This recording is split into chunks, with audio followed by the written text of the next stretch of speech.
a cargo de los alebrijes, los analistas conocidos como los alebrijes, Mari Carmen Cortés, Marco Mares y José Yuste, Pepe Yuste, a quienes ya están aquí con nosotros, pero están en el cuarto de ajuste de tiempo y en cualquier momento deben de hacer su aparición.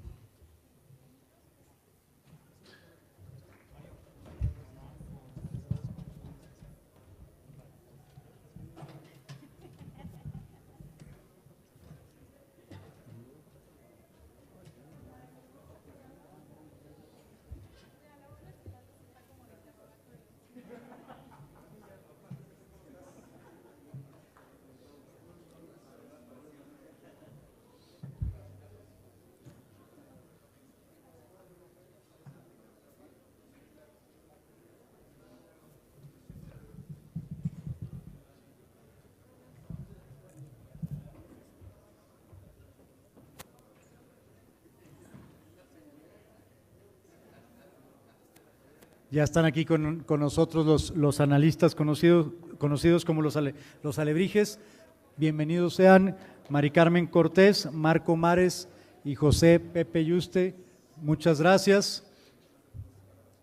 Y agradecemos también nuevamente a los participantes del panel que cierra, que tiene que ver con la Estrategia Nacional de Ciberseguridad, Ricardo Cermeño, Arturo Gómez, de la Unidad Cibernética de la Policía Federal, y la diputada Sofía González Torres, presidenta de la Comisión Especial de Tecnologías de la Información y Comunicación. Y bienvenidos Mari Carmen, Marco y José Pepe.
Para empezar, no sé cómo utilizar esto.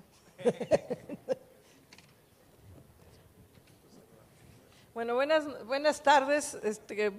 Lo que quisiera que alguien me apoye para ver cómo funciona esta cosita, porque la tecnología y yo, mi tierna edad no me permite hacer ciertas cosas, pero además la pachurra no pasa nada, a ver si qué pasa.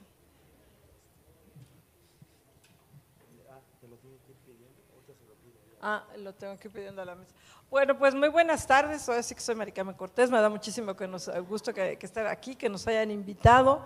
Muchas gracias a la Cañetti por esta importante participación para nosotros. Y bueno, queremos hablar de lo que es ahora sí que la economía entre Trump y las elecciones y desde luego el Telecán, que son algunos de los temas principales que hemos escogido, pero desde luego primero saludamos, Marco Pepe.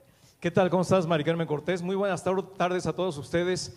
En primer lugar, muy agradecidos de estar invitados por Cañetti. Muchas gracias por la invitación a este equipo de trabajo que sin duda pues ha tenido un seguimiento muy particular, muy singular de todo lo que ocurre en el sector de las telecomunicaciones.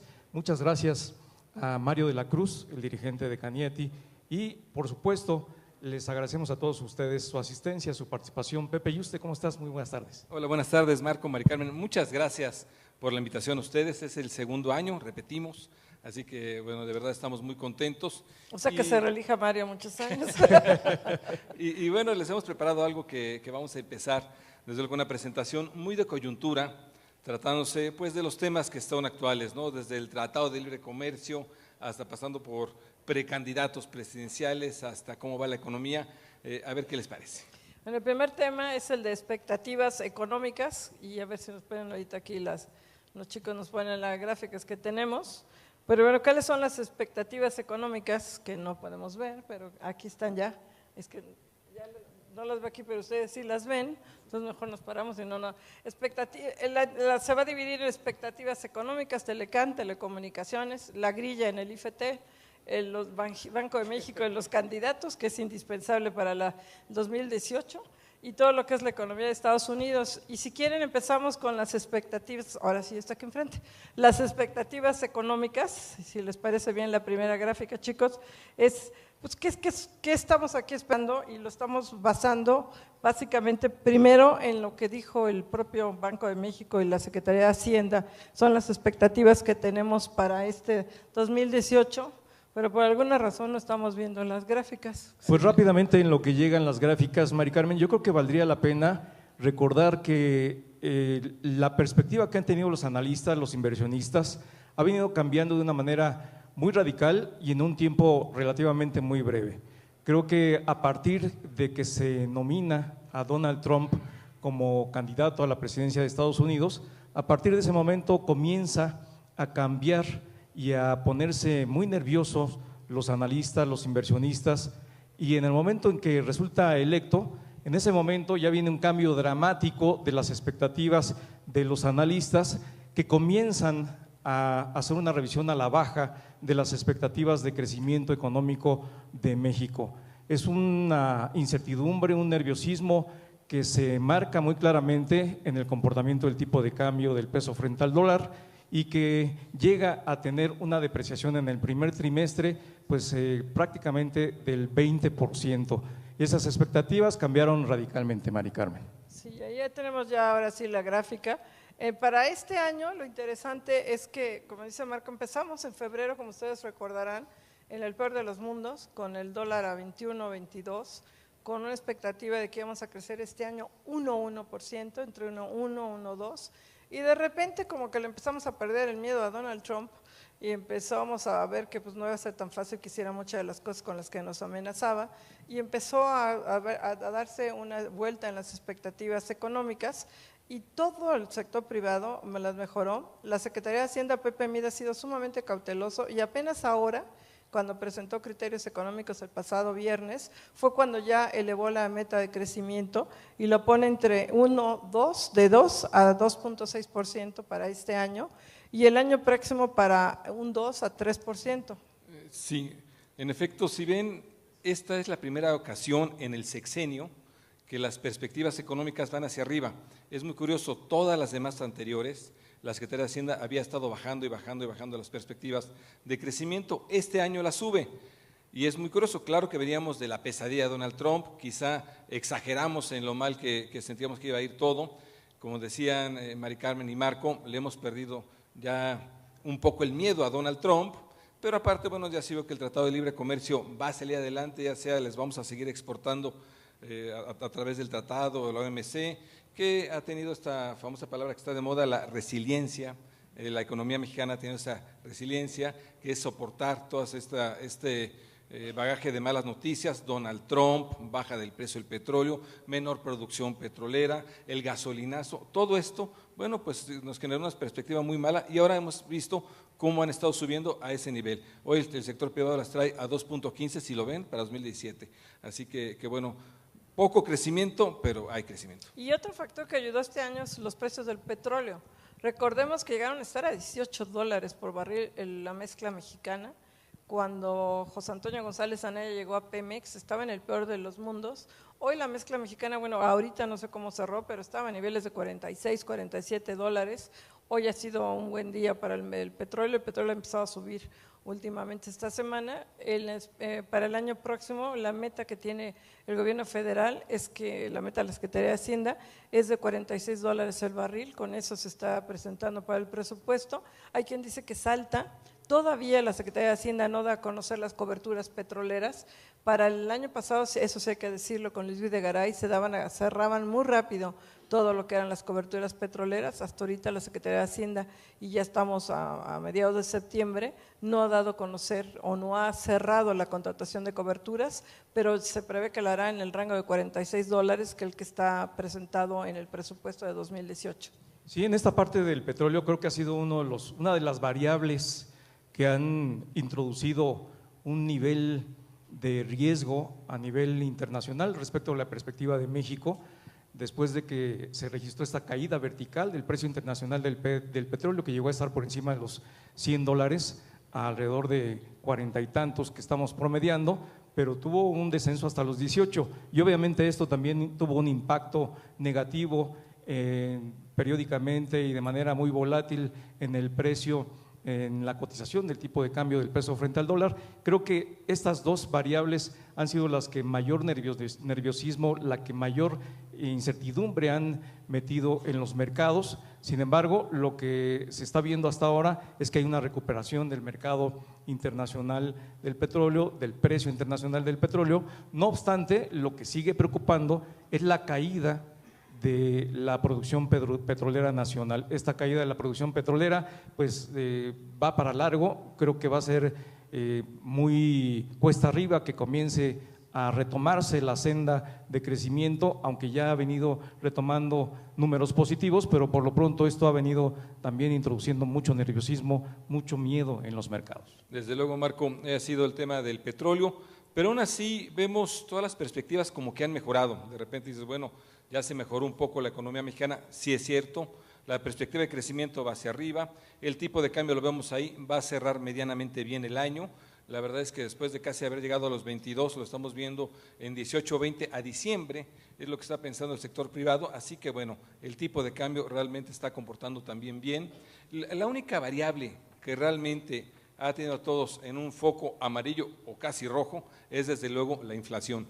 La inflación sí, se fue hacia arriba, más de lo debido, se fue prácticamente al doble de lo que está esperando el Banco de México. El Banco de México, su meta anual es 3%, aquí la vemos cómo cerraría, según el sector privado, cerraría en 6.25%. La inflación sí se fue un poco de las manos. ¿Fue el Banco de México? No, la verdad es que yo creo que ahí elevó las tasas de interés, es lo que puede hacer el Banco de México con su instrumento de política monetaria. Más bien fue el tema del gasolinazo y un poco el tipo de cambio al principio del año. Entonces sí es una variable quizá a considerar. Siempre lo que se ha vendido mucho de la economía mexicana es que tiene una fuerte estabilidad, que va consolidando esta estabilidad, y ahora sí ha fallado por lo menos este año en cuanto a la inflación. Hay una tendencia de recuperación, se espera que la inflación empiece a bajar ya a partir precisamente de este mes de septiembre, empiece la tendencia a la baja descendente de la inflación. Mire, yo ahí sí difiero un poco con Pepe. Yo sí creo que es un tache en el historial de Agustín Carstens, que se va a ir como gobernador del Banco de México con una inflación muy elevada. Ahorita estamos en 6.6 y cada mes nos dicen que ya tocó fondo. Yo espero que ahora sí ya haya tocado fondo, efectivamente, y que a partir de septiembre la inflación empiece a bajar. Sin embargo, septiembre puede ser un mes con presiones inflacionarias por el alza en las colegiaturas, porque es el regreso a clases, porque además ha habido estos efectos de Harvey y de Irma que pueden afectar los precios de muchos productos agrícolas también. Entonces, todavía no sabemos bien cuáles van a ser estos impactos en la economía, pero lo que sí, y también en el caso de Veracruz, lo que sí estamos, con Katia, que fue Veracruz, lo que sí estamos previendo es que septiembre va a ser un mes todavía complicado en materia de inflación, y yo sí veo muy difícil que se cumpla la expectativa que tiene la Secretaría de Hacienda de este año cerrar con 5.8, no veo cómo, ahí sí creo que Pepe Mid pecó de optimista, no veo cómo vamos a cerrar en 5.8, a menos que se desplomara la inflación en octubre y noviembre y diciembre, el último trimestre, lo veo difícil, vamos a ver qué pasa, porque además pues, el tipo de cambio se mantiene no tan elevado, pero tampoco ha bajado gran cosa, de 18, 17.60, 17.80, y ahorita el dólar se está fortaleciendo y se puede fortalecer más, Entonces, yo creo que va a ser muy difícil que bajemos a 5.8 y sí creo que es un tachecito, porque sí creo que ha sido muy buen gobernador Agustín Carstens del Banco de México, pero su responsabilidad principal del Banco de México es controlar la inflación y este año no pudo. Y la inflación alta está ya generando problemas en el consumo, las ventas de ANTAD son negativas en términos reales, hasta las de Walmart no subieron en términos reales, las ventas de automóviles también han bajado, porque la inflación frena el consumo y es el peor lastre de cualquier economía. Entonces, si bien no hay que desgarrarnos las vestiduras, no estamos en 2030, estamos en 6.6, yo creo que sí, cuidado con la inflación. Pues allí yo la verdad es que creo que Agustín Carstens ha hecho un buen trabajo. Creo que no es solamente Agustín Carstens, ya estamos en un contexto en el que, en el caso del Banco de México como de otras instituciones, son instituciones muy sólidas, con mucha credibilidad, con mucha confianza, independientemente del figurón que representa Agustín Carstens. Creo que hay un gran equipo de trabajo y para mí sí ha sido pues un tema el desvío del nivel inflacionario, el del gasolinazo, como el de otros elementos que pueden considerarse más de corto plazo, como la disminución reciente de las remesas, que en el momento en el que Donald Trump inicia sus amenazas con el impuesto que presuntamente iba a aplicar al envío de remesas de los mexicanos en Estados Unidos, provocó un pico al alza, un pico muy marcado de las remesas y que igual que el sentimiento de los analistas, de los inversionistas que han venido tomándole la medida a las declaraciones y a los tweets de Donald Trump, en esa misma medida también los trabajadores migratorios lo han venido haciendo y han venido reduciendo su nivel de envío de remesas. Ya hay varias firmas que han detectado cómo impulsaron en su momento al consumo interno ese extraordinario nivel de remesas que pues llegaron al cierre del 2016 a 26,000 millones de dólares y que en el primer trimestre pues continuaron repuntando y a partir del segundo han venido disminuyendo. Creo que hay varios elementos, varios factores, no creo que sea solamente una persona, Pepe. Sí, así es lo que creo que el Banco de México no tuvo la culpa en este tema, fue el gasolinazo, fue el tema del tipo de cambio que se te disparó, pero yo creo que sí, si a mí me dijeran, oye, Carstens se debió haber quedado en el Banco de México en lugar de irse al Banco de Pagos Internacionales, yo creo que sí, era un año clave, era un año de transición, sabíamos que podía ganar Donald Trump, sabíamos de esa pesadilla y sabíamos cómo se iba a comportar todo, también se conocía que iba a elevarse el precio de la gasolina y que iba a generar esta distorsión. Yo creo que sí, a mí me hubiera gustado más que Agustín Carstens se hubiera quedado, la verdad, sí, enfrentando este tema, yo también en lugar de irse al Banco de Pagos, ¿no? Y bueno, y yo sí creo que en general, para cerrar un poco ese tema de expectativas, en la materia de tasas de interés, el sector privado espera que sí, y la Secretaría de Hacienda que esté en 7% este año y el próximo. El sector privado baja un poquito a 6.75 y esto también refleja que no están realmente esperando una baja en la inflación, porque si están realmente esperando que la inflación baje al 3% el año próximo según Hacienda y 3.8 según el sector privado, pues tendríamos tasas demasiado altas en términos reales. Yo creo que el que ellos estén esperando que la misma tasa de CETES esté en 6.75, creo como contradice para mí su meta de inflación. Pero en términos de general, creo que las expectativas que fijó el secretario de Hacienda, que sé que mañana van a hablar con él, seguramente va a ser mucho más optimista que yo, pero creo que son demasiado moderadas y optimistas. Este año sí creo factible crecer arriba del 2%, aunque se está desacelerando el consumo por la inflación, pero el año próximo esta meta de 2.5 se me hace muy poco creíble, a menos que realmente el Telecán aterrice en forma exitosa, que la economía de Estados Unidos repunte en forma exitosa, que Donald Trump logre aterrizar alguna de sus propuestas como la reforma fiscal. Si no, va a ser muy complicado que la economía de Estados Unidos crezca a más del 2.5 o 3, y si Estados Unidos no crece, nosotros tampoco vamos a poder crecer a esta meta del 2.5 que pronostica la Secretaría de Hacienda, y menos si se echa para atrás el Telecán o si se complica el cierre, porque a lo mejor llegamos a las elecciones y todavía no tenemos ni la denuncia ni una resolución sobre el Telecán.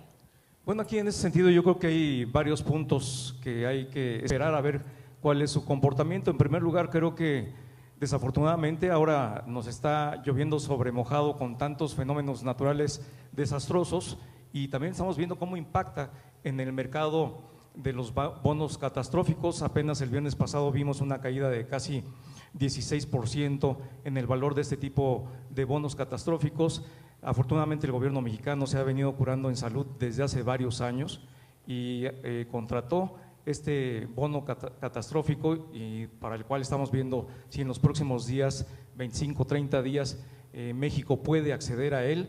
Serían 650 millones de dólares a los cuales tendría acceso, adicionales a los 19,000 millones de pesos que están en el Fonden y que ya se están aplicando para enfrentar los daños económicos que han tenido las distintas regiones, comunidades en México. Pero por el lado de Estados Unidos, lo que se está viendo con esta caída en el valor de los bonos catastróficos es que va a ser un golpe muy importante para la economía de Estados Unidos y eventualmente pues la correlación que hay entre la economía mexicana y la economía de Estados Unidos es muy fuerte, pudiera afectar al comportamiento de la economía mexicana, aunque la economía mexicana está pertrechada en este aspecto de pues la atención a las consecuencias del desastre natural, del terremoto. Pues obviamente se pertrechó muy bien, está bien respaldado, no va a implicar necesariamente un desvío en el saneamiento de las finanzas públicas y en la consolidación fiscal. Sí, ahí tenemos recursos para enfrentar esta crisis. De inmediato empezar enfrentar el plan de emergencia que hay en Chiapas y en Oaxaca. El problema aquí, desde luego, tenemos el Fonden, ya entró de inmediato, cuando es la declaratoria de emergencia, la hace la Secretaría de Gobernación, entra de inmediato el Fonden a esos recursos. Ahora el tema es esperar este famoso bono catastrófico. México es pionero en él, el bono catastrófico, sin embargo no se dispara tan en automático como pensábamos, o por lo menos yo lo pensaba. Con un terremoto de 8.2% escala de Richter, yo hubiera pensado que se disparaba de manera casi automática. No, parece que hay otras variables que se tienen que ver. Mañana ustedes van a tener aquí al secretario de Hacienda, será una buena pregunta para el secretario de Hacienda por qué todavía no se dispara el bono catastrófico, porque en cuanto a escala, pues desde luego ya es una escala prácticamente superior al 8.1 que traía el bono, se debe haber disparado. Ha de haber otras variables que estar esperando para que se obtenga esto. Bueno, y antes de hablar del Telecán, que es como el coco hoy día de todos, de todo el gobierno, nos dijeron que les exhortáramos a participar en www.menti.com, que no es lo mismo que mentí, menti.com, digitar el código que aparece arriba de la pregunta, y son 2 preguntas que hemos hecho. La primera es, ¿debe cambiar el modelo económico? A, la respuesta, marcha atrás en la reforma, más Estado, ya saben a quién nos referimos. B, más mercado, mayor participación. Y C, un híbrido, y no es un coche, sino una mezcla de ambas. ¿Y la segunda? La segunda pregunta es, ¿cuál es para ti la reforma económica más importante? A, telecomunicaciones, B, energética y C, educativa. Y luego le decimos qué opinamos nosotros. Pero bueno, el Telecán, sí es un dolor de cabeza, nos trae, me refiero al país y a los medios, vueltos locos, porque Donald Trump casi todos los días, un día sí y otro también, dice que va a denunciar. Porque sí, estas primeras 2 rondas han sido exitosas en cuanto a que están sentados en la mesa, en cuanto a que se están avanzando. Por ejemplo, en el TPP, creo que las rondas se realizaban cada 3 o 4 meses, aquí cada 3 semanas. Entonces viene Robert Lighthizer, el representante comercial de Estados Unidos, Chrystia Freeland, la secretaria de Relaciones Exteriores de Canadá, y Alfonso Guajardo, que mañana también seguramente les va a hablar de esto. Llegan, se sientan, se llevan aparentemente bien, pero no han negociado nada todavía de lo más relevante del Telecán. Están avanzando probablemente en la ronda del 22 de septiembre, 23 de septiembre, que se va a realizar en Ottawa, avancen y cierren 3 o 4 capítulos, pero los que menos daños hacen, acceso a pymes, comercio exterior, o sea, lo mínimo en lo que se tendrían que poner de acuerdo 3 socios comerciales. Lo fundamental que es aquí, ¿qué pide Estados Unidos y qué pide Canadá? Todavía no se negocia. Uno de los temas principales es esta petición que reitera Donald Trump, apoyado por, desde luego, Robert Lighthizer lo apoya totalmente, que es que se reduzca el déficit comercial que tiene Estados Unidos con México, ojo, no con Canadá. La balanza comercial en México, Estados Unidos, Canadá es muy parecida, no hay un gran déficit. El problema para Donald Trump somos nosotros y China, que China tiene un déficit todavía mayor que nosotros, y este sujeto lo que pretende es reducir el déficit negociando un tratado. y eso lo que implicaría sería que nosotros le vendiéramos menos y le compráramos más. O sea, qué bonito socio, ¿no? O sea, ¿cómo se va a conjuntar esta meta? ¿Qué va a hacer Ildefonso Guajardo para tratar de convencer a Estados Unidos, o qué va a hacer México, de que no tenemos que comprarle menos o venderle menos, ¿no? Sino tratar de comprarle más? ¿Con qué dinero? Tampoco lo sé, qué productos tampoco lo sé, pero ese es un problema. Otro que es sumamente complejo, y ahí por Canadá, es el famoso capítulo 19 de resolución de controversias. México sí está dispuesto a modificarlo, llamarlo capítulo 19 B, Z o H, y que haya un mecanismo en que protejan al sector privado. Canadá no quiere. Canadá dice el capítulo 19 o nada. Es una propuesta de Canadá original, el capítulo 19 en el Telecán. Entonces yo sí veo, hoy estaba yo como optimista, pero después de hablar con muchos que están ahí participando, soy un poco negativa sobre si esto va a aterrizar bien. Creo que en la tercera ronda sí va a haber 3 o 4 capítulos que se cierren, pero la bronca va a empezar en la ronda 4 o 5, o sea, la de octubre y la de noviembre, y si esto no se cierra para diciembre, que lo veo en chino, ahora sí que en chino, probablemente se vaya hasta después de las elecciones, lo cual no necesariamente sería negativo para México, nos damos un añito más de vida en el Telecán. Yo aquí veo varias perspectivas en torno al Telecán. Los riesgos siguen siendo exactamente los mismos. La amenaza latente del presidente de Estados Unidos, Donald Trump, en el sentido de que podría abandonar el Tratado de Libre Comercio norteamericano, que sin duda para México es fundamental. El 80% del comercio de México es hacia Estados Unidos, sería un golpe muy fuerte para la economía mexicana.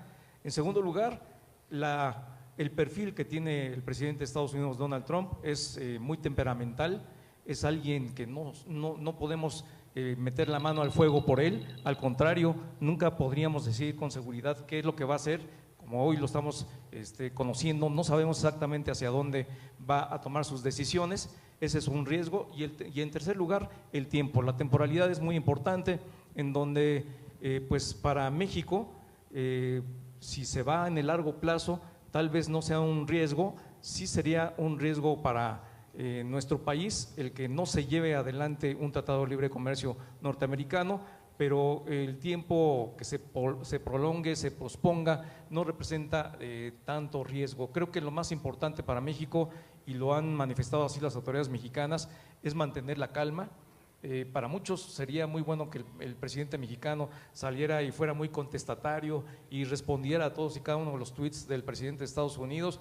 Yo creo que ha mantenido el gobierno mexicano una posición moderada, tranquila, ecuánime, que es necesario mantenerla.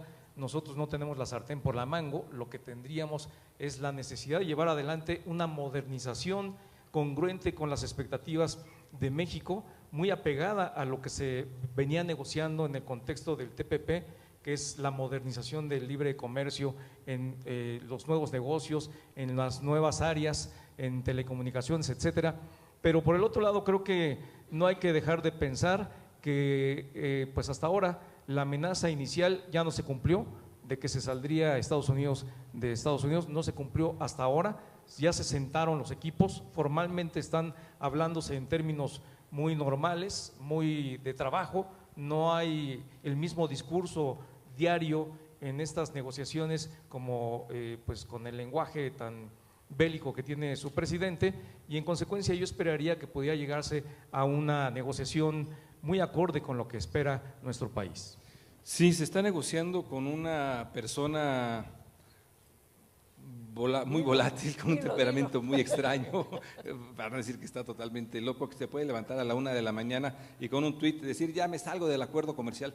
Así es Trump, es un adolescente, no puedes negociar con alguien así sinceramente de manera seria, a pesar de que los equipos están haciendo su mejor esfuerzo, se va de manera constructiva, pero bueno, de repente te puede decir Donald Trump, ¿sabes qué? México no va a reducir su superávit comercial que tiene con Estados Unidos, lo corto. Oigan, México no quiere desaparecer solución de controversias, lo corto.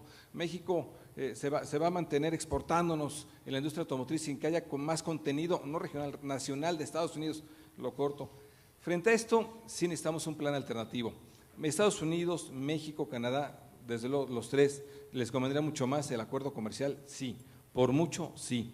pero frente a alguien como Donald Trump necesitas un plan alternativo. ¿Cuál es el plan alternativo? Bueno, pues yo creo que ya está ya esbozado medianamente. Uno, dar a las inversiones de Estados Unidos particularmente ciertas garantías a las inversiones productivas para que se permanezcan aquí. Quizá trato nacional, como lo da el acuerdo comercial, sería bueno, quizá meter en el plan alternativo. Dos, sí plantear ya con los sectores, oye, y si nos vamos a exportar a través de la Organización Mundial de Comercio, de la OMC, ¿cómo lo haríamos? Porque recordar que hay aranceles pequeños, pero los hay.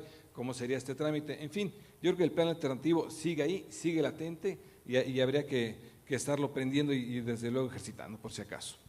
Ahora, sí, otro tema muy complicado es el famoso contenido nacional, que sobre todo en la industria automotriz, lo que quiere Donald Trump, y así lo dijo Lighthizer en su primera carta, que además me dicen que es de verdad perrísimo, y yo pensaba que Freeland era como la Nice, y me dicen que es muy difícil, no voy a decir la palabra en femenino porque soy muy feo, pero que es muy difícil Canadá, que no crean que así que es nuestra sister y vamos juntitos de la mano. Ayer me contaba uno de los negociadores que es sumamente complicada ya también, es que Canadá tiene una posición muy férrea y que además con la ventaja de que no tiene un déficit comercial con Estados Unidos, entonces se vería menos afectada que nosotros en caso de salirse del Telecán. Y bueno, en el caso de México, lo que estamos demandando, lo que está demandando México es modernizar el Telecán. O sea, México no quería sentarse en la mesa, es un hecho, México no quería hacer nada. Pero bueno, el otro cuate está insistiendo y obligándonos, entonces ahora la palabra bonita es vamos a modernizarlo. Pero la verdad no queríamos ponerle ni un punto ni una coma. Entonces ya que se abre, pues vamos a tratar de que se nos beneficie más, de que tenga contenido regional, de que sí, quizás se abran unos mercados más para que Estados Unidos nos exporte más y se pueda en algo reducir el déficit, pero desde luego nos tiene que beneficiarnos a los tres países, si no, no se va a firmar. Lo que está amenazando y existe vigente la posibilidad es de que Donald Trump envíe al Congreso la carta de denuncia que pasarían forzosamente 6 meses antes de que se saliera del Tratado de Libre Comercio. El Senado no puede decir sí o no, es una decisión unilateral del presidente de Estados Unidos, según también me han dicho ya jurídicamente, aunque no quisieran, pero en esos 6 meses los grupos empresariales podrían presionar a Donald Trump para que se echara para atrás y que no se saliera del Telecán. Pero si una vez que manda la carta a México, ya dijo Luis Videgaray, se levanta de la mesa y se va.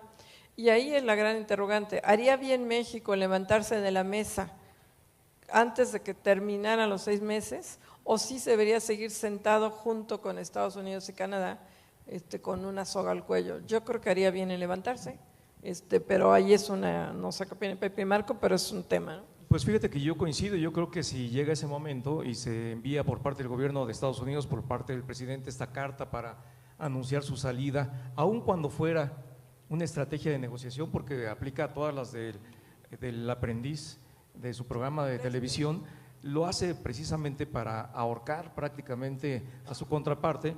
Si fuera ese el caso, yo coincido contigo, Mari Carmen, creo que el gobierno mexicano tendría que levantarse de la mesa. Y hay que recordar, México desde hace tiempo ha venido avanzando mucho en todo el marco que se refiere al comercio en la Organización Mundial de Comercio.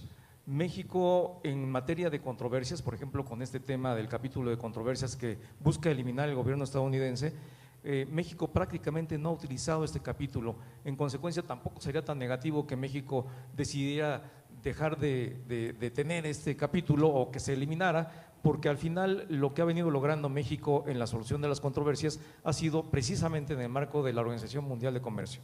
El nivel de impuestos que se vienen aplicando se han venido reduciendo también desde su aplicación en la Organización Mundial de Comercio y en consecuencia ya no hay una diferencia tan notable entre el marco del Telecán y la Organización Mundial de Comercio. En consecuencia, yo creo que si México se viera en una situación muy difícil en la que estuviera obligado a negociar con la soga al cuello, yo creo que México sí tendría que levantarse. Sí, desde luego, si fuera ese el caso que Donald Trump mandara la famosa carta, pues sí, ya no tiene caso seguir negociando con él, te tienes que levantar, tienes que terminar las negociaciones para mantener el acuerdo comercial con Canadá, debes de seguir siendo el socio comercial de Canadá y debes de empezar a diversificar inmediatamente el tema agropecuario de granos, lo puedes ver con Brasil, con Argentina, eso puedes ver, pero seamos sinceros, podemos sustituir el mercado de Estados Unidos, no. No lo podemos sustituir, tenemos que seguir exportando a Estados Unidos porque es el mercado más grande del mundo, es a donde todo el mundo quiere llegar y lo vamos a tratar de hacer a través de la Organización Mundial de Comercio. Yo creo que debemos permanecer en ese tenor. Y lo otro, el tema de los salarios va a venir, queramos o no. Ya lo empezaron a poner los canadienses sobre la mesa, aquí vinieron los empresarios y los sindicatos canadienses diciendo, oigan, México hace dumping salarial, el tema del salario mínimo. Así que yo creo que independientemente de que Estados Unidos se salga, va a ser un tema que vamos a regresar a él, el tema del salario.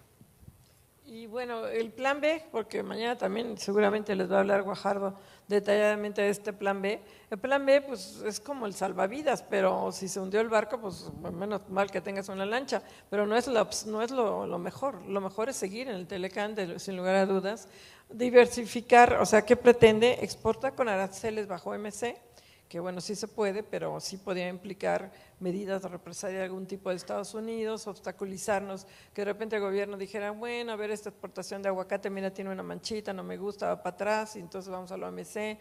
Bueno, como el famoso etiquetado en el atún, ¿no? Nos pueden hacer la vida de cuadritos, o este otro etiquetado cool, que ya finalmente México y Canadá se unieron y se echó para atrás en la OMC, y es la hora que no hemos podido poner represalias. Hemos ganado todos los paneles, México y Canadá, ante la OMC por el etiquetado cool, y no hemos puesto un solo dólar de represalia, para que vean lo complicado que es bajo la OMC. Por eso lo mejor es no tener el plan B.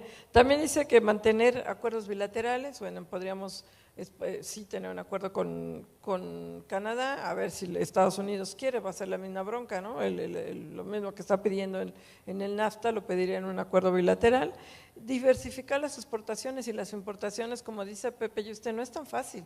Las exportaciones, finalmente, los aranceles, quienes los van a pagar serían los propios gringos, pagarían más por su guacamole cuando sea el Super Bowl. Entonces no creo que les agrade mucho, porque si suben los aranceles, el precio sube para el consumidor, igual para nosotros en algunos productos. Pero aquí el diversificar las importaciones, ayer me decían también, importamos 20,000 millones de dólares de granos de Estados Unidos.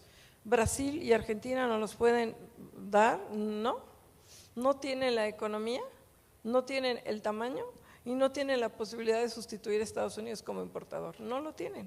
Entonces, a lo largo de los años, al igual, podríamos enfrentar una sustitución de importaciones de Estados Unidos. Lo que hoy importamos de Estados Unidos no es tan fácil, sí va a ser muy complicado, sí sería un golpazo, no salirnos del Telecán.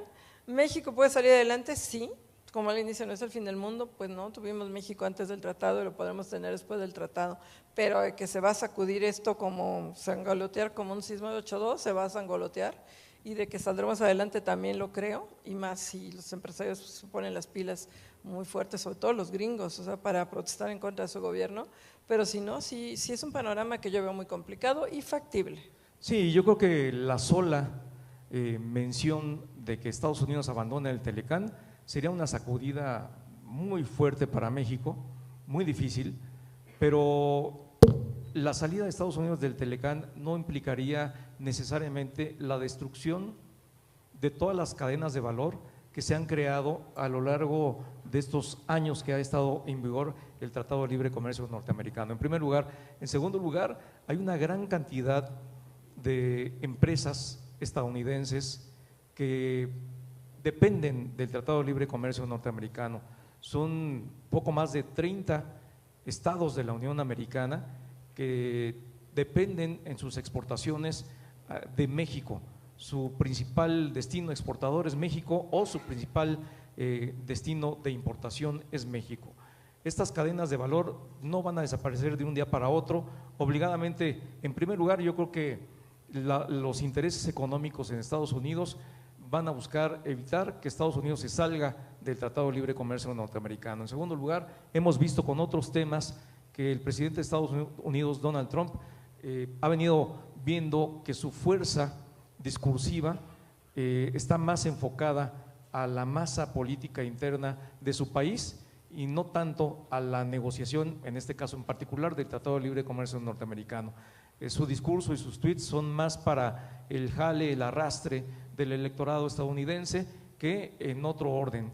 y las instituciones, el entramado institucional de Estados Unidos es muy fuerte, es muy poderoso. Pienso yo que en su momento evitarían que lleve adelante medidas como han evitado hasta ahora el llevar adelante la construcción del muro con los recursos de Estados Unidos. Sí, desde luego yo creo que sí, todavía tiene filtros institucionales Estados Unidos, lo estamos viendo, pero pues es el presidente, ¿no? Vamos a ver, esperemos que realmente no pase. Si pasamos por favor a la siguiente lámina, para ver el siguiente tema, porque… Es el de telecomunicaciones. Es el de telecomunicaciones, ahí está. Es como predicar ante los sí, aquí sí no se puede, conversos, no se puede. Pero bueno, por lo menos yo lo que estoy viendo es que sí fue una reforma que dio frutos inmediatamente, sí abrió el mercado, la reforma de telecomunicaciones. En telefonía, bueno, pues entró un nuevo operador, por ejemplo AT&T, con una fuerte inversión. En televisión abierta entró un nuevo operador, Grupo Imagen, con una fuerte inversión. En radio están entrando nuevos operadores, nuevos grupos radiofónicos. ¿Se abrió el mercado? Sí. El tema de la preponderancia a los dos agentes, yo creo que va con su curso. Ya saben, con arranques y frenas, que si no, que sí. El tema, bueno, de la tarifa, en ese tema de preponderancia, el de la tarifa cero de interconexión, pues llegó a la Suprema Corte de Justicia. ¿Cómo debe ser la preponderancia ahí? Bueno, pues debe mantenerse. Yo creo que ahí el IFETEL va a tener que mantener la preponderancia en los dos grupos, pero yo sí veo una reforma que desde luego ha estado dando frutos y ha estado generando inversión, y yo creo que ahí están los datos son claves. Por ejemplo, tan sencillo como ver si ha reducido o no el costo de tu teléfono celular. Yo creo que hasta en este punto podemos ver que empieza a dar resultados esta reforma. Falta concretarla, pero empieza a dar resultados. Sí, yo también creo que es una muy buena reforma, que sí, luego se sintió en nuestros bolsillos. Desapareció el roaming gracias en gran parte a AT&T, que empezó con sus nuevos planes y inmediatamente surgió la competencia, pero también es cierto que falta avanzar en competencia. América Móvil sigue siendo preponderante, Televisa sigue siendo preponderante, entonces ahí sí todavía tenemos un gran camino que seguir y emparejar todavía más el piso, y creo que toda esta polémica sobre la tarifa cero ha venido a complicar un poco la competencia. Vamos a ver cómo se aterriza el IFETEL, que yo quisiera aquí brincarme al IFETEL, tiene entre sus manos decisiones fundamentales y tiene la cabeza tambaleante, ¿no? Estamos en una situación pues sui generis, porque Gabriel Contreras no se pudo reelegir como él pretendía en abril, no obtuvo el apoyo del PRI, y ahora que el PRI iba con todo o va con todo para apoyar a Gabriel Contreras, pues se le atravesó el fiscal, ¿no? Y la bronca entre el PAN y el PRI y el Frente Unido, y pácatela, se echó para atrás a Gabriel Contreras, fue un damnificado de todo esto. Yo no tengo la menor certeza, o sea, no sé, no tengo ninguna posibilidad de saber quién va a ser el presidente del IFETEL. La grilla está durísima en el Senado. Bueno, a la Bardini, que hoy ustedes la tuvieron hoy, creo que va a ser una buena presidenta interina, se va en febrero, no sé hasta cuándo van a nombrar al nuevo presidente. El próximo 19 van a estar los suspirantes, que tampoco tengo claro ya si van a ser los 5 que originalmente mandaron la carta, si va a ser, si desde luego está Elena Estavillo, a la que yo le veo muchas posibilidades, Gabriel Contreras, que quiere y ojalá él está luchando por ser y tiene el apoyo del presidente, del gobierno y del PRI, y luego está Adolfo Cuevas, que también está con todo, y los otros que ya no sé qué van a hacer son Mario Fromo y Arturo Robles, que ellos dijeron que sí querían, pero solo si no estaba su papá, ¿no? Si no salía electo Gabriel, si mi papá me deja, voy, si no, no. Entonces sí creo que la carta que mandaron al Senado fue muy lamentable de parte de ellos dos. Bueno, tienen una segunda posibilidad de enviar otra carta de aquí al miércoles, en la que pueden decir, bueno, siempre sí voy. Entonces, si siempre sí van, los 5 van a ser pasarela, si no van a ser 3, Estavillo, Contreras y Cuevas. Y el Senado, si se ponen de acuerdo, van a escoger entre ellos, ojalá sea lo más rápido posible, sea quien sea, porque creo que es urgente que haya una cabeza firme, que se tomen decisiones fundamentales como qué tarifa van a cobrar de interconexión en lugar de la tarifa cero, que pueden cambiar el futuro de la reforma de telecomunicaciones. Entonces creo que no me quiero pronunciar a favor de ninguno de los 3, pero sí creo que es urgente que en el Senado se pongan de acuerdo. Y aquí está totalmente politizado el tema, porque el PRI quiere y el PAN no quiere que el PRI quiera, y entonces ahora el PAN y el PRD son amiguitos, cosa que jamás lo hubiera pensado yo hace 3 años, ¿no? O sea, que se vayan a competir para el 2018 agarrados de la mano, para mí es totalmente inimaginable hace un par de años. Entonces ahora no sé qué vaya a pasar, no sé finalmente el PRD y el PAN a quién van a apoyar, creo que no a Contreras, pero sí está muy interesante y muy complicada la elección, y ojalá los senadores se den cuenta de que además es urgente que haya una cabeza, quien sea, pero ya que pueda tomar decisiones fundamentales en los próximos meses. Bueno, pues ya pusiste el dedo en la llaga, Mari Carmen. Creo que sí, efectivamente, en cuanto a la elección del presidente del Instituto Federal de Telecomunicaciones, estamos viendo una circunstancia pues muy singular y riesgosa por todo lo que acabas de comentar. Creo que sería fundamental que este tema no se hubiese politizado, ya está politizado, es un tema que está en las manos de los distintos ámbitos político-partidistas, y eso es muy riesgoso. Y por el otro lado, por el lado del sector de las telecomunicaciones, también con ustedes comparto esta perspectiva optimista, en el sentido de que la reforma ha venido a reducir hacia el precio final de los consumidores el nivel de la tarifa que se venía pagando, se está dando un mayor acceso. En el tema de nuevos inversionistas, creo que la llegada de AT&T ha sido fundamental, ha sido central. Yo no sé qué va a hacer AT&T ahora con este cambio de las reglas del juego inesperado. Sí sé que no están muy conformes, muy a gusto con este tema de la tarifa cero. Sí sé que esto ha venido a dislocar la perspectiva de la mayoría de los integrantes del sector de telecomunicaciones.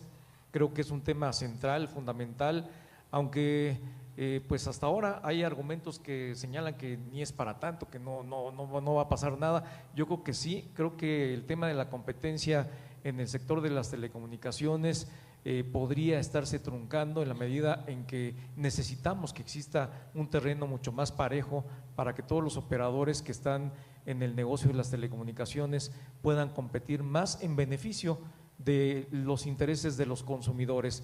Creo que México necesita una mayor accesibilidad a todos los servicios de telecomunicaciones.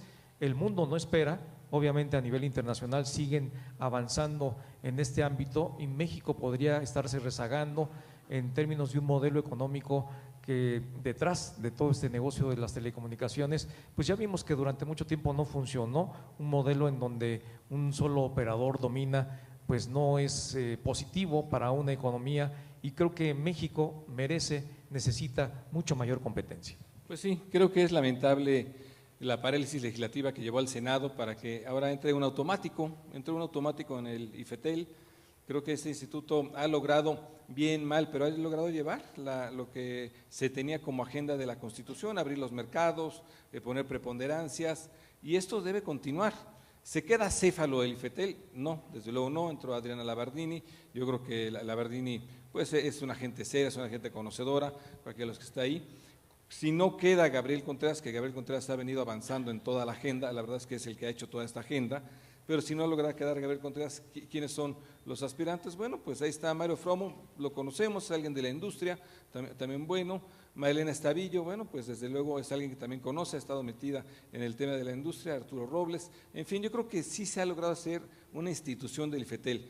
¿Me preocupa? Desde luego sí, porque esta es una reforma que sí ha estado dando frutos y que de repente esperemos que no se quede en el vacío, que se mantenga. ¿Qué debes mantener? Bueno, el tema de preponderancia, ya vimos, lo comentaban, tarifa de interconexión debe de ir hacia adelante. ¿Cuál va a ser pero no puede ser tarifa cero? Entonces, pues de ahí vas a tener que meter un poco más, apretarle más aquí a América Móvil.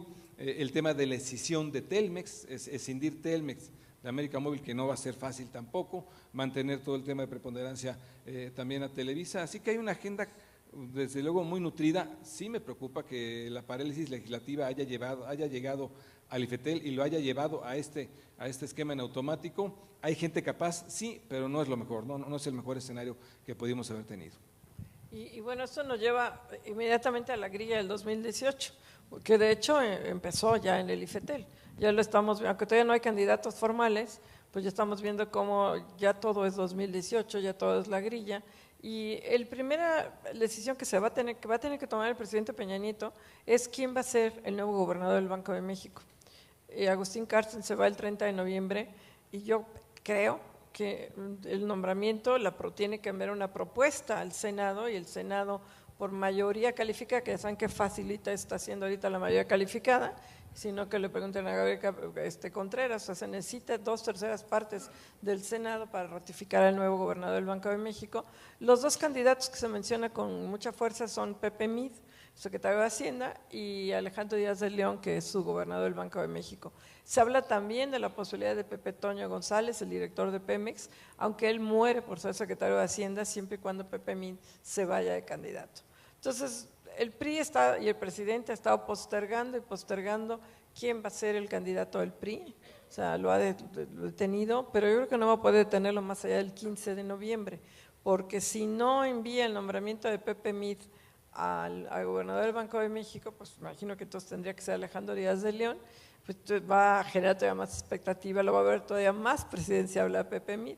Entonces, yo creo que esto te va a tener que definirse, creo que la fecha primera clave va a ser qué pasa, cuál es el nombramiento del gobernador del Banco de México. Yo supongo que el presidente no va a dejar acéfalo al Banco de México, o sea, yo creo que sí tendrá que tomar una decisión, no creo que se espera hasta el 20 o 15 o 30 de noviembre, un día antes, a mandar al Senado la propuesta, es lo que yo espero, pero realmente todavía no se puede definir qué va a pasar. Pues sí, la verdad es que los tiempos están muy apretados en ese sentido. Creo que lo que estamos viendo es que este contexto es muy singular, sobre todo porque en virtud del avance de la tecnología, de las telecomunicaciones, la sociedad mexicana pues está capturada en mucho por la desinformación, la desorientación y en muchos sentidos por el negativo deporte de pues hablar mal de nuestro propio país, de criticar todo, de decir que todo está mal, de criticar a todo el mundo y de estar inconformes de todo. Entonces, ese es un ámbito, es un ambiente muy negativo para un contexto como el que es inminente. ¿Por qué? Porque nos llevaría a la posibilidad de que las elecciones en el 2018 pues sean más que de una persona, de un modelo económico. Van a votar, y de ahí la pregunta que les planteamos en esta intención interactiva que a través de Canietti estamos realizando con ustedes es, ¿va a cambiar o debemos de cambiar de modelo económico o no? La economía mexicana está funcionando bien o no está funcionando bien. ¿Qué es lo que los mexicanos debiéramos estar reflexionando? Yo creo que hay muchos temas que deberíamos estar conociendo para que nos lleven a una buena reflexión. Conocer que efectivamente en México hay muchos problemas. Tenemos una gran cantidad de temas que nos enardecen, como el de la corrupción, como el de la injusticia social, como el de la desigualdad. Hay una gran cantidad de temas que definitivamente necesitan una solución y un camino para resolverlo. La pregunta es si volviendo la mirada hacia atrás los vamos a resolver o si tenemos que seguir y buscar hacia el futuro qué tipo de medidas debemos llevar adelante. Pero creo, como tú, Mari Carmen, que los tiempos están muy acotados, son muy difíciles. Yo creo que el secretario de Hacienda y Crédito Público está en la mira de muchos sectores, en muchos ámbitos. Es una persona que tiene mucha credibilidad, mucha confianza, y en un ámbito en donde hoy todo es descrédito, eso podría estar jugando a su favor. En el sentido del gobernador del Banco de México, pues yo coincido contigo, creo que hay muchas personas que están apuntando hacia Alejandro Díaz de León y eventualmente si José Antonio Meade se fuera a la candidatura, creo que Pepe Toño González muy probablemente podría irse a la Secretaría de Hacienda. Pero ¿tú qué opinas, Pepe? Gracias, Marco. Pues lo veo igual que parecido a ustedes. A ver, si Meade está en el mejor de los mundos, la verdad, ¿no? De premio de consolación te queda la Secretaría de Hacienda, ¿no? En el peor de los casos. Pero pues no está nada mal, ¿no? La Secretaría de Hacienda. Segundo, ¿será el funcionario de mayor credibilidad del gabinete? Yo creo que sí. Tan es eso que llega y empieza otra vez a descender la deuda, llega y empieza a meter este orden, las agencias calificadoras otra vez te quitan la perspectiva negativa. Obviamente es alguien con credibilidad, sí la tiene. ¿Necesitas credibilidad en el Banco de México? Sí, así que es un candidato muy, muy bueno para eso. ¿Se van a animar a que sea candidato presidencial MID? No lo sé. No lo sé, ahí yo creo que hemos visto a un funcionario que ha estado en distintas áreas, en todas las ha hecho bien, en algunas mejor que otras, el caso de Hacienda lo ha hecho mucho mejor que otras, pero es alguien que es muy completo, sería buen presidente, no tengo la menor duda. El tema es ganar las elecciones, no sé qué vaya a pasar con él, pero sí el tema va a ser ganar las elecciones. Así que bueno, yo lo vería por ahí. Alejandro Díaz de León es alguien interno del Banco de México, quedaría en buenas manos el Banco de México, desde luego, es alguien que propiamente lo verían bien tanto los mercados como la gente interna, con credibilidad. Así que bueno, yo creo que el Banco de México no va a ser nuestra principal preocupación, seguramente. Yo creo que no, y luego, ¿quién se queda en Hacienda? Que eso también está la grilla. O sea, que ya de aquí para el Real es grillitis aguda en todos lados, ¿no? Vanessa Rubio, aunque ustedes no lo crean, la subsecretaria de Hacienda podría ser la sucesora de Pepe Mid. Él hace como 3 o 4 meses, en una reunión de mujeres, que hablando de la importancia de las mujeres, resaltó el hecho de que Vanessa Rubio es en efecto la primera mujer subsecretaria en los más de 80 años de la Secretaría de Hacienda. Jamás había ido… Jamás, bueno, desde que se creó México, ahorita que estamos con la independencia, jamás ha habido una mujer en la Secretaría de Hacienda o en el manejo de las finanzas del país, nunca. Y esta es la primera subsecretaria. Y lo que dijo en esa ocasión Pepe Mid es que no descartaba la posibilidad de que hubiera una mujer al frente de la Secretaría de Hacienda. Y yo de inmediato dije que la estaba candidateando y nada, ¿cómo crees? No, está muy verde. No sé realmente si va a ser o no. Se habla desde luego, quien muere, quiere y va a meter todo por ser, es José Antonio González Anaya. Se habla que entonces en su lugar iría el presidente del PRI, iría a Pemex, y yo creo que lo va a echar a perder otra vez, pero espero que no, pero esa es otra historia, vamos a ver qué pasa. Y el otro es Miguel Mesmacher, el subsecretario de Ingresos, aunque dicen que él tiene, es de mecha corta, no es muy de manga ancha para tratar con la gente y que a lo mejor no sería un buen secretario de Hacienda, pero ese es de los 3 que se está mencionando fuertemente que podrían llegar a la Secretaría de Hacienda. Pues mira, en cuanto a Vanessa, creo que es una extraordinaria funcionaria pública, creo que es una mujer que tiene el tamaño, la figura y las posibilidades de llegar a la Secretaría de Hacienda y Crédito Público. No sé si su perfil a nivel internacional, a pesar de que estuvo en la Secretaría de Relaciones Exteriores, en el crédito que requiere la figura que encabeza la titularidad de las finanzas públicas, pudiera alcanzar para llegar a esa posición. En cuanto a José Antonio González Anaya, creo que José Antonio González Anaya tiene pues prácticamente todas con él, porque ha sido el rescatador de instituciones. En primer lugar llegó y puso orden en el sistema de pensiones, ahí tuvo grandes ideas, luego ha venido a encabezar el Seguro Social, lo rescata, viene a encabezar Petróleos Mexicanos, hace un papel muy relevante, lo está haciendo muy bien y creo que Petróleos Mexicanos está logrando sanear sus finanzas. Y en términos de conocimiento, de profundidad, de toda la problemática de las finanzas públicas, creo que las tiene. Miguel Mesmacher a mí me parece que es también un gran funcionario público, no lo he escuchado tanto a él como potencial secretario de Hacienda, pero Pepe, tus opiniones. Gracias, Marco. Desde luego yo, si estuviera en mi caso, no tendría otra alternativa. Desde luego la mejor opción sería Pepe Toño González, por mucho. Por mucho, cuando fue subsecretario de Hacienda se aventó una reforma de pensiones, le hizo bien. Antes se aventó la reforma de pensiones. Como subsecretario de Hacienda empezó a hablar con los gobernadores de que no se endeudaran. Ya cuando llegó a director del Seguro Social, lo enmendó un poco el Seguro Social para que no quebrara. Ahora con Pemex también está tratando de llevar el barco, que es muy complicado.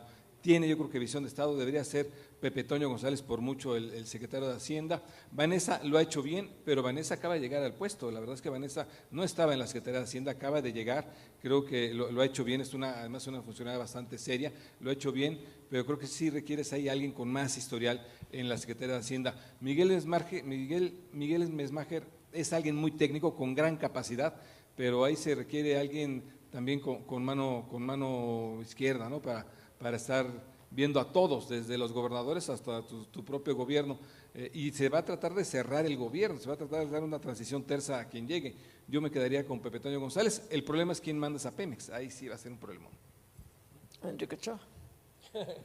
Bueno, eso dicen.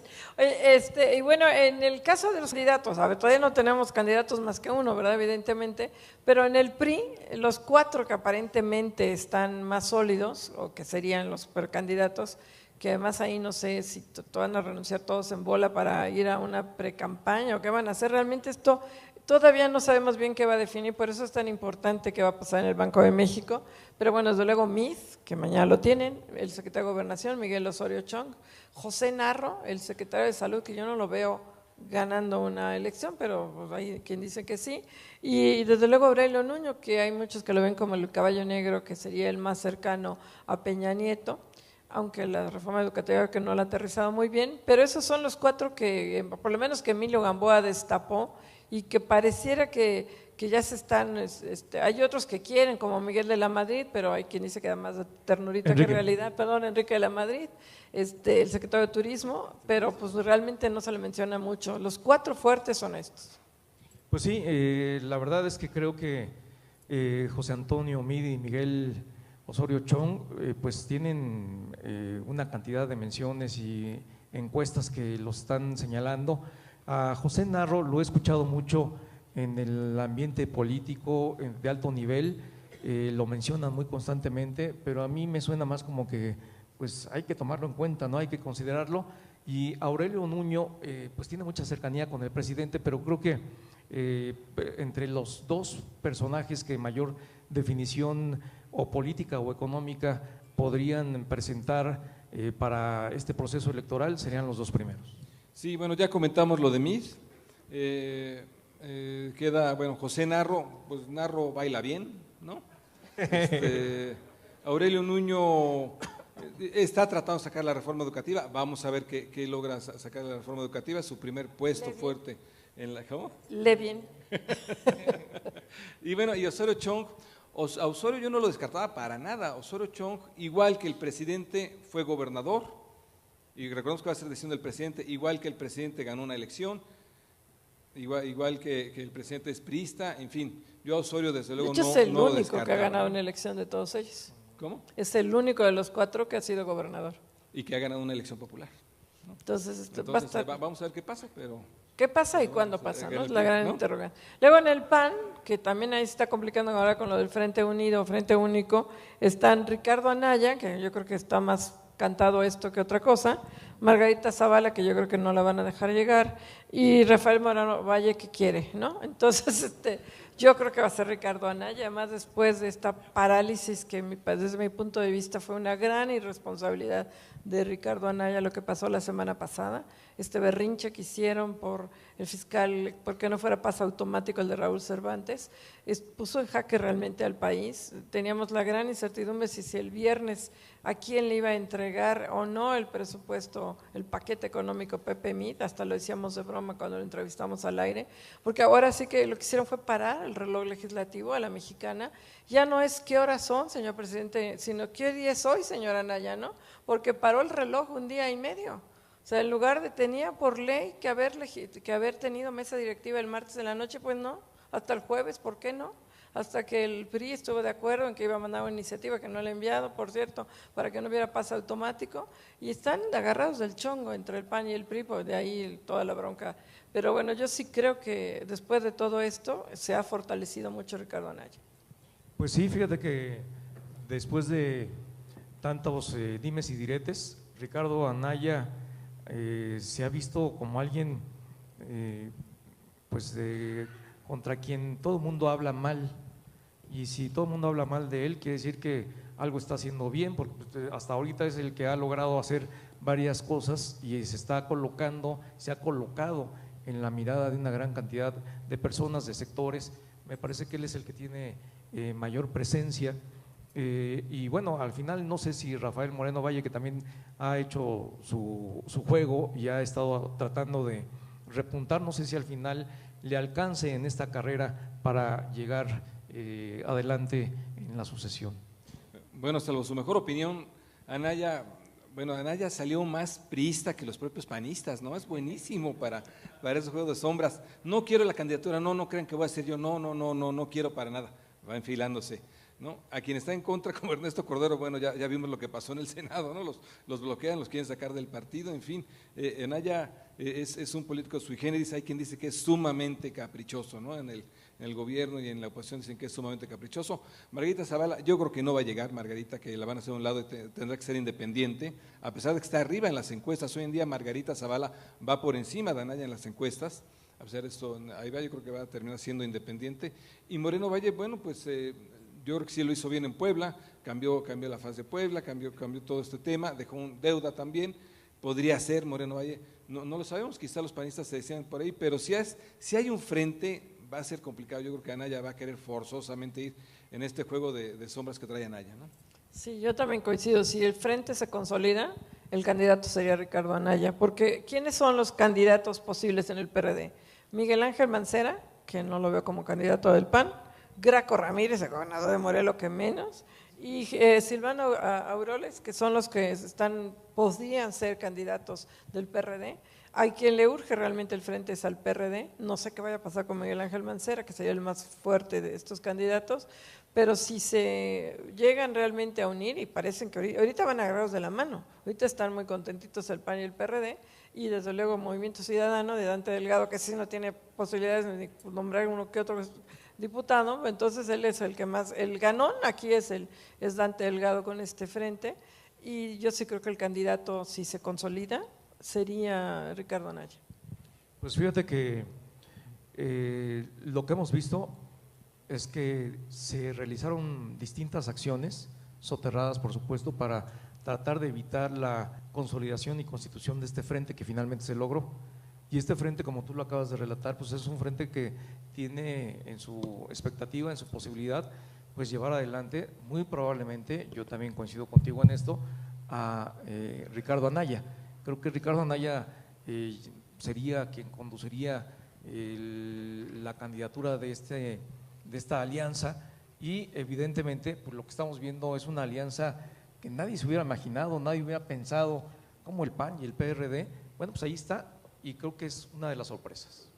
Sí, yo creo que si se da ese frente, yo vería prácticamente que les dejan la vía libre al PRI por su lado y obviamente a Morena con López Obrador por su lado, y va a ser una disputa de dos. Creo que el frente, así como se ve, no jalaría tanto, no llamaría tanto la atención. A un perrista le vas a decir que vote por un panista, o a un panista que vote por un perredista, va a ser complicado.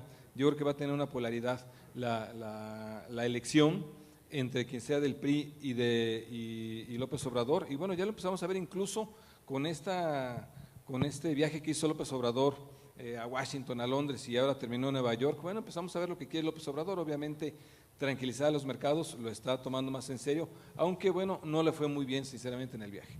Sí, no, obviamente cuando veremos quién es el candidato de Morena, lo pusimos como signo de interrogación, pero de broma.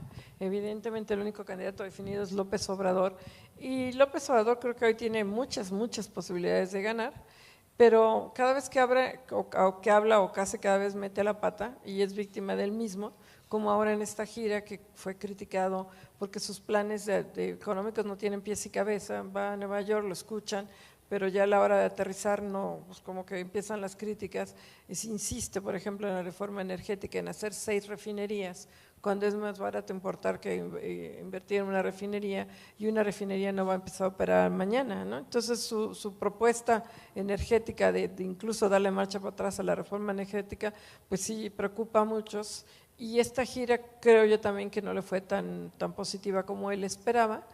Y por eso también está ahorita saliendo Pepe Mid, que fue a Washington ayer, allá a Nueva York, yo creo que a contrarrestar la visita de López Obrador, que creo que hizo muy bien Pepe Mid, andarle pisando los talones. Y lo que sí lleva una gran ventaja, que es el único que está abiertamente como candidato desde hace 18 años, entonces creo que todo el mundo lo conoce, yo creo que absolutamente todo el mundo sabe quién es él, a diferencia quizás de cualquier otro que tiene que darse a conocer.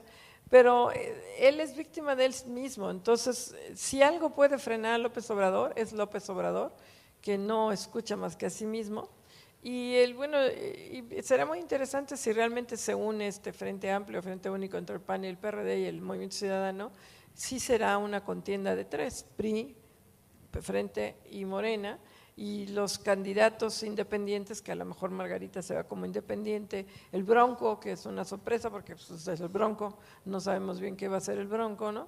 Bueno, hay otros más chiquitos como Pedro Ferriz, ¿no? Que dan más ternurita que otra cosa, pero bueno, realmente la contienda va a ser entre López Obrador, entre Ricardo Anaya y entre el candidato del PRI. Yo así lo sigo viendo hoy día. Y al PAN, que lo veía muy débil, si se une, si realmente se cierran filas y sacan un candidato único a la presidencia, pues va a ser un candidato con mucha fuerza. Pues aquí yo creo que sí, efectivamente, como tú lo mencionas, Andrés Manuel López Obrador tiene amplios sectores que lo respaldan. Hay una buena parte de la sociedad mexicana muy inconforme y que pudiera eventualmente permitir que tenga un buen número de votos. Pero creo que por el otro lado falta ver el resto de los candidatos, y creo que si llega un candidato que ofrezca una mayor posibilidad de mejoría de los ingresos de los mexicanos, de una política social mucho más directa y proactiva que lleve a reducir el nivel de desigualdad que hay en nuestro país, a permitir que haya una mayor competencia en todos los ámbitos. Sal de ahí. Era broma.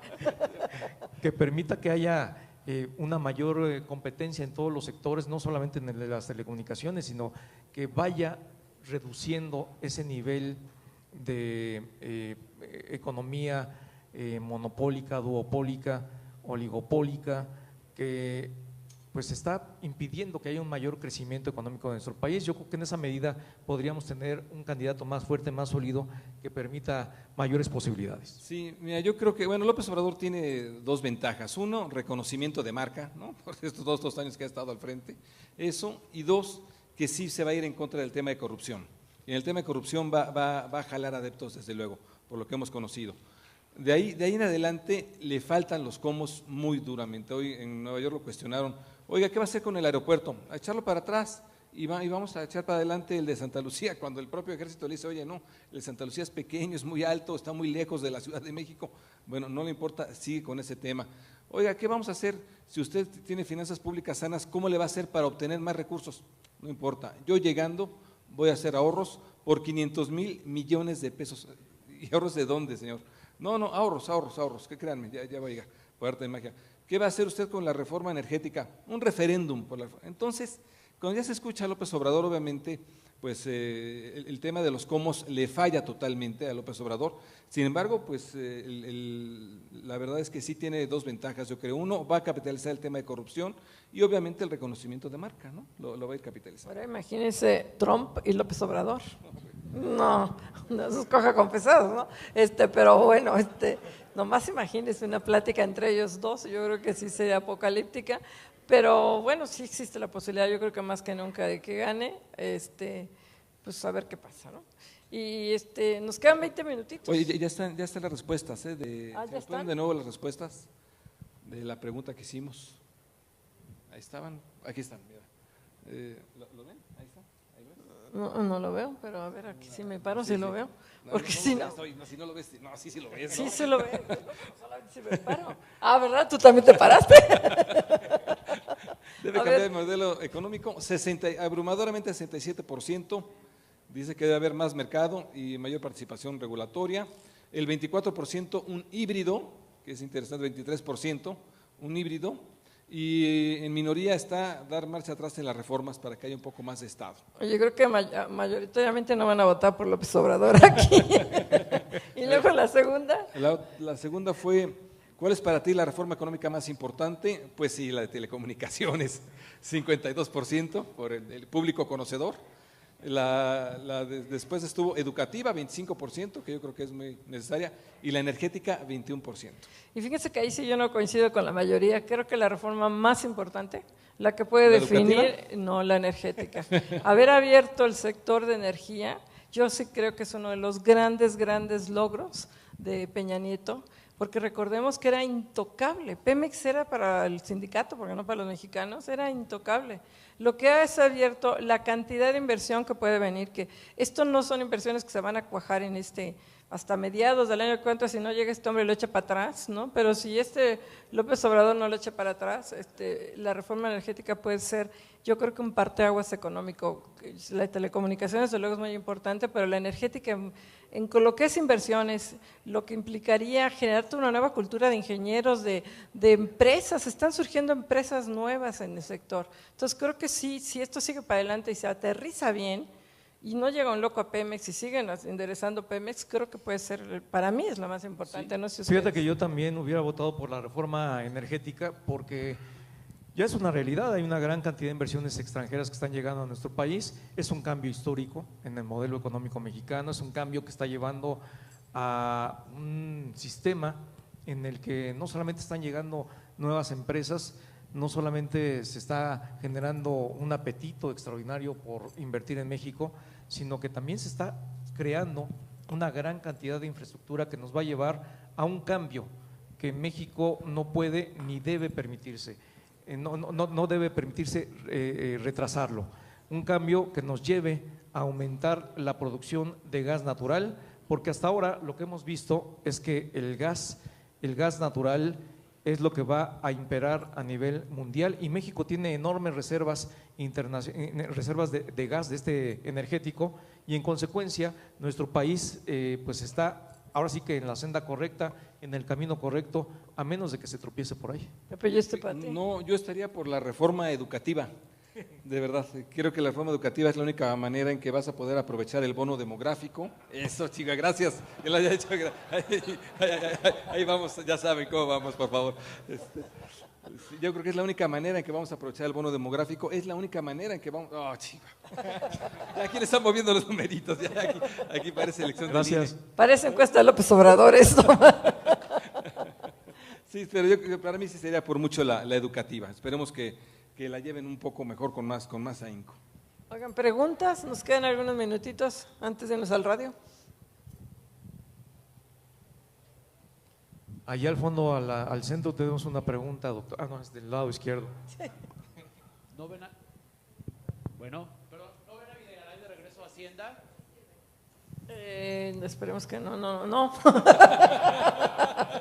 Está muy contento en Relaciones Exteriores, creo. Yo no lo vería, la verdad, de regreso a Hacienda. Creo que su último paso, además, fue complicado. Él empezó a crecer la deuda, a pesar de que él al último, siendo sinceros, fue quien puso que iba a bajar, pero él no la bajó, la deuda. Yo no lo vería regresando a Hacienda. Yo creo que va a terminar como canciller. Y ha sido mejor canciller que secretario de Hacienda, la realidad, creo en muchas cosas.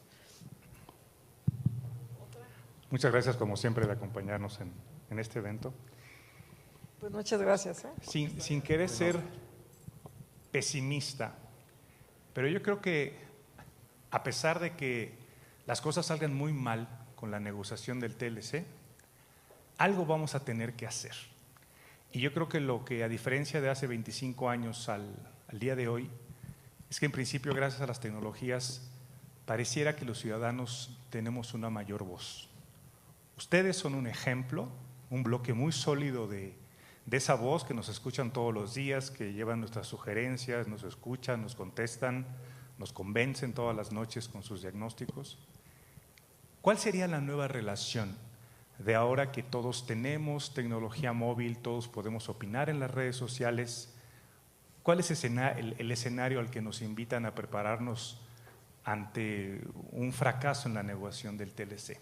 ¿Cómo podemos utilizar las tecnologías, las telecomunicaciones y el poder estar empoderados con la voz en las redes sociales para mantener el ánimo adelante y, como siempre que pasamos por una catástrofe, seguir con este país hacia arriba y adelante?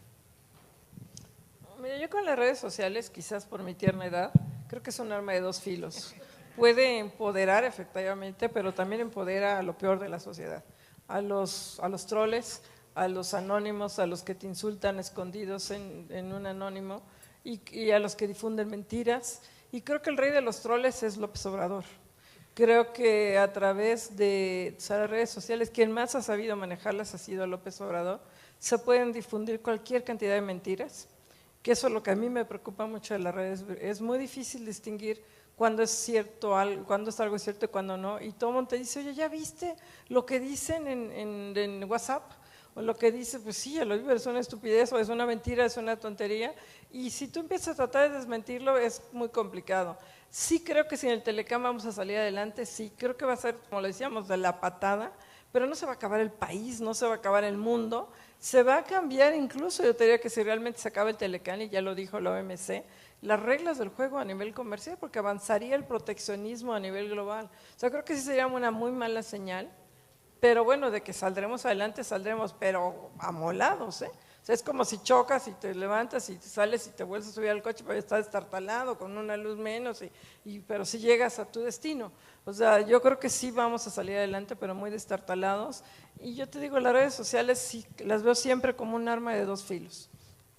Pues sí, yo creo que lo que haría falta, bueno, en primer lugar yo, independientemente de que hasta ahora impera más el negativismo, pues toda esta cauda de opiniones, incluso hasta insultantes, creo que prefiero que haya una libertad como la que existe a que se tratara de coartar, en primer lugar. En segundo lugar, creo que sería bien importante una mayor asertividad de quienes están en los sectores del conocimiento y en la difusión de la información que verdaderamente oriente y refiera al público a que tome mejores reflexiones, a que tome mejores decisiones en base a información real, concreta, seria y bueno, pues desafortunadamente lo que hoy podemos observar es que impera mucho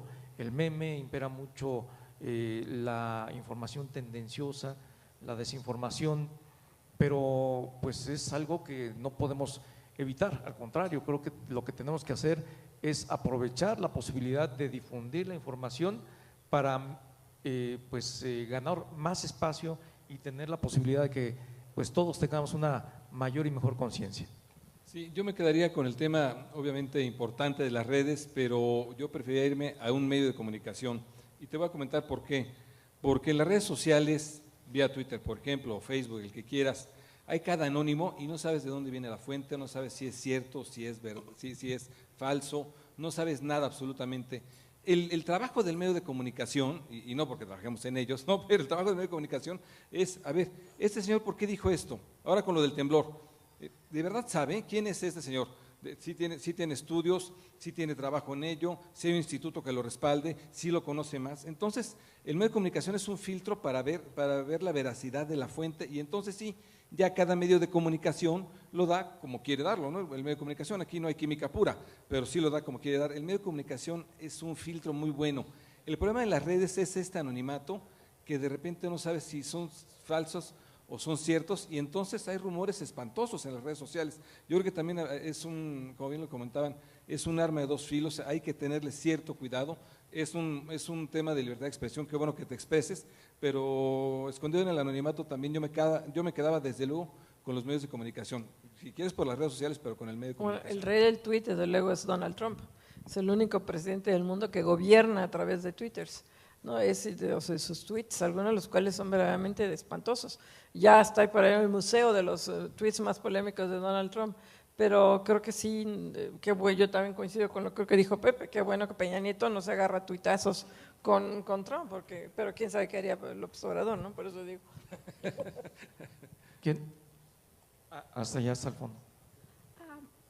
Quisiera saber cuál es la opinión del panel sobre la posibilidad que existe que haya otro error de diciembre ante el incremento de la deuda pública. ¿Podemos enfrentarlo en este nuevo cambio de gobierno o cómo lo ven ustedes? Gracias. Sí, mira,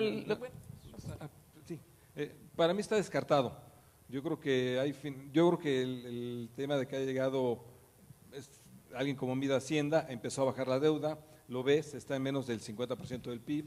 Yo creo que el que se comprometa para el siguiente año a mantener finanzas públicas sanas es importante y entonces eso le resta mucho mucho riesgo a la economía mexicana. Creo que yo, si te diría está descartado, yo te pondría en el 95% que sí está descartado una crisis, pero quizás soy muy optimista. ¿Cómo lo ven ustedes? No, yo también creo que la deuda ahorita está cubierta a largo plazo, PPMI está reduciendo, comillas, del 51 al 47.3% del PIB, el déficit de la deuda, que sigue siendo muy elevado, pero ya las principales calificadoras de Estados Unidos nos pasaron de perspectiva negativa, o sea, estamos así, de que nos perder un escalón nuestro grado de inversión, y ahora nos pusieron a perspectiva estable. O sea, subimos un escaloncito, no nos subieron la calificación, pero por lo menos regresamos a perspectiva estable.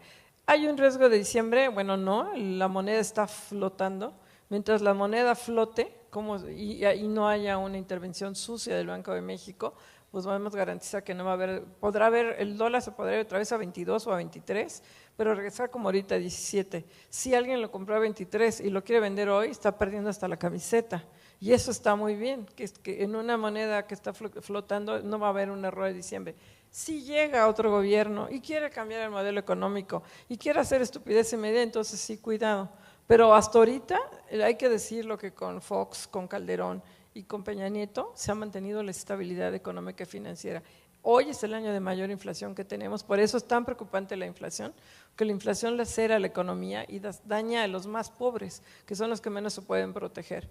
Pero aquí la meta es, con una inflación como la de ahorita, que no llegue un populista a manejar la economía, porque entonces sí podríamos tener problemas y hacer estupidez y media como está pasando hoy en Venezuela. Pero hoy con este gobierno y como están las cosas, yo descartaría totalmente un riesgo como la inflación de diciembre. Sí, yo creo que el error de diciembre se dio en un contexto económico totalmente distinto al que está viviendo hoy México. En primer lugar está este cambio en el mercado cambiario que México hoy tiene, es muy distinto al que imperaba en el momento del error de diciembre. Y en segundo lugar, yo creo que para que se diera una crisis económica muy fuerte en nuestro país, tendría que haber un cambio de perspectiva muy radical en lo que se ha venido haciendo en los últimos 30 años en nuestro país. Creo que México ya aprendió en los distintos gobiernos, panistas y priistas, que un tema fundamental, un tema central es el de mantener la estabilidad macroeconómica, el de llevar adelante la liberación de la economía, el de permitir que haya una mayor participación de las inversiones nacionales e internacionales y el de buscar la posibilidad de que la deuda esté siempre en un nivel que sea controlable.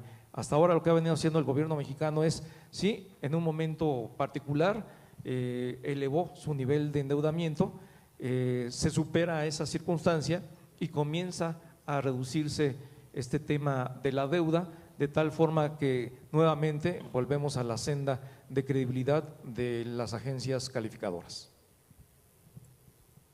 Buenas tardes. Una pregunta. Ante lo que hemos visto ya como ejemplos en otros países en donde se ha visto un voto en contra del sistema o bien de castigo al propio sistema, como fue en Gran Bretaña con el Brexit y en Estados Unidos precisamente con Donald Trump, ¿qué podrá ser el escenario para México ante este panorama en donde, pues ya ahorita después del análisis, meter también a la licuadora eso?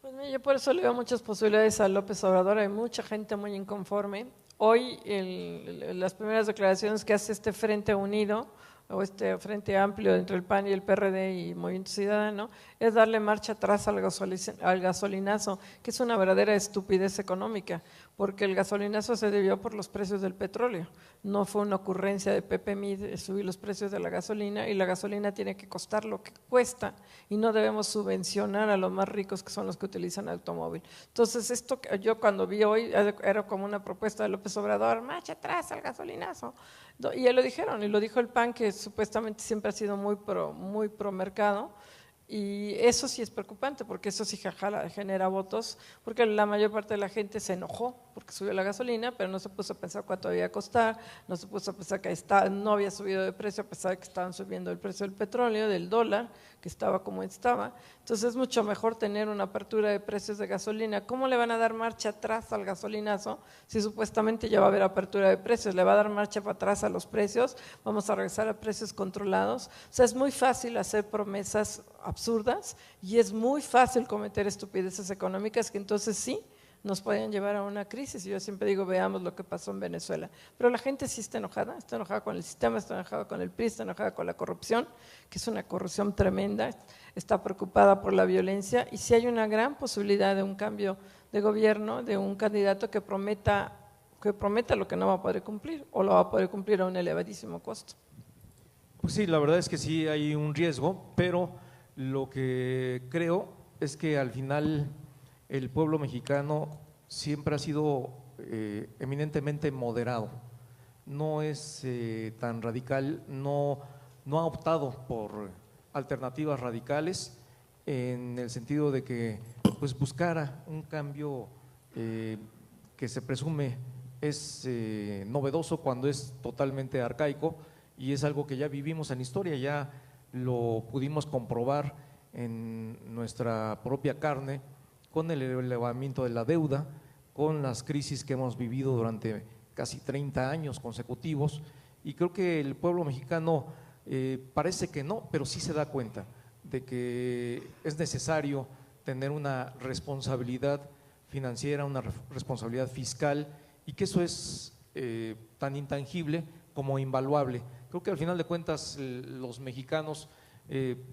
sabemos que no podemos arriesgarnos por una promesa que al final pues es simple y sencillamente eso, una promesa que no nos va a llevar sino a un mayor retraso. Sí, desde luego puede haber un voto de castigo, yo sí veo un voto de castigo posible, temas que te tienen enojado, corrupción, temas que te tienen enojado, bajo crecimiento, posibilidades quizá de no movilidad social, sí puede haber un voto de castigo. El problema es escuchar ahí el canto de las sirenas y el problema doble de ese canto de las sirenas es que puede permear porque no va a haber casi debates. La legislación electoral a nosotros, por ejemplo, como medios, casi nos prohíbe hacer un debate. Tenemos que tener a todos los candidatos, todos en la misma mesa, a veces no quieren ellos, a veces sí. Entonces se ha vuelto muy complicado cubrir las elecciones para nosotros y discutir en las elecciones. Entonces creo que sí una preocupación es la situación en que estamos los medios hoy en día frente al debate electoral que debe ser mucho más rico, no va a ser tan rico.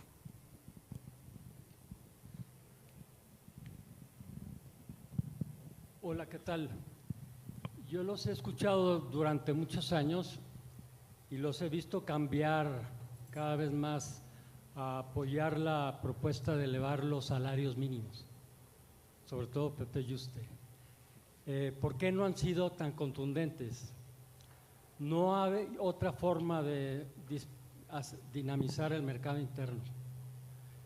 La pregunta específica es, ¿creen que la negociación del TLC nos lleve de alguna forma a elevar los salarios? No nada más los mínimos, ese es un tema de contrato social, sino el resto de los salarios.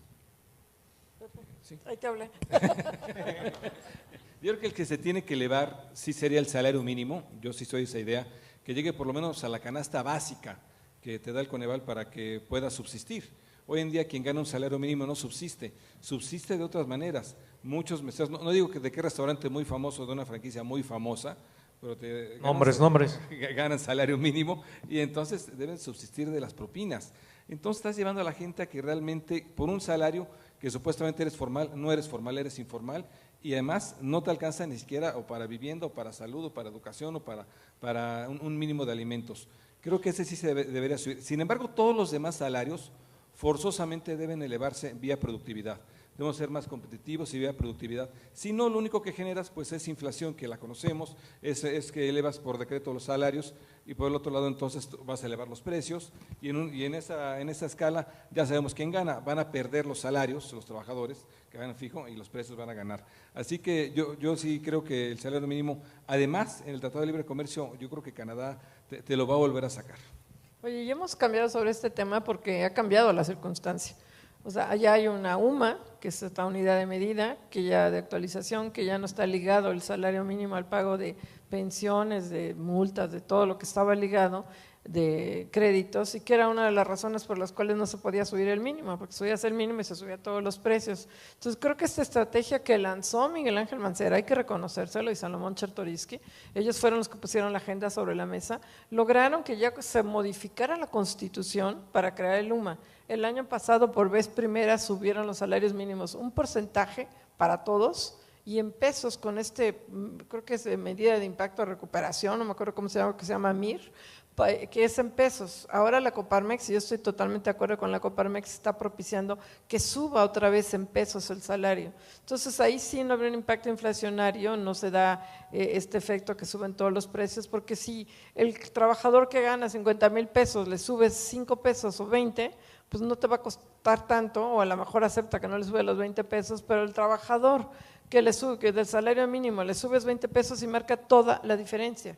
Entonces creo que sí debemos pensar que el salario mínimo es insuficiente y que esta medida que se hizo ahora de desligarlo del resto de los pagos y de poder hacerlo en pesos, no en porcentaje, presiona mucho menos a las negociaciones salariales, porque si le subes 10% al mínimo, todo el mundo te va a exigir el 10%. Si le exiges 10 pesos, le subes 10 pesos al mínimo y todo el mundo te exige 10 pesos, pues tu impacto en nómina es diferente. Entonces creo que sí tenemos un país sumamente injusto, sí tenemos que hacer algo para tratar de contribuir en algo a mejorar la desigualdad económica.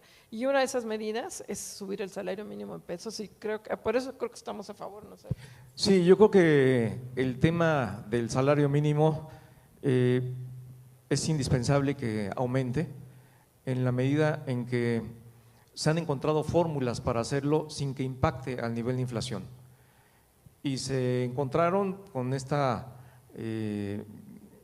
decisión de desligar el salario mínimo de otros temas, con la decisión de llevar adelante un primer aumento, una parte porcentual y otra parte en pesos.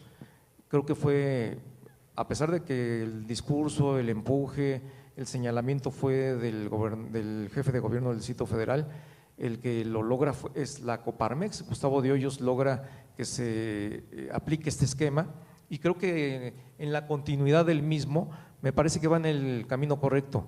Yo no sé si sea el momento preciso para llevarlo adelante, pero sí es el momento exacto para comenzar a hacer sonar con contundencia este mensaje, porque la inconformidad social está fundamentada en los exiguos ingresos de la mayoría de los mexicanos.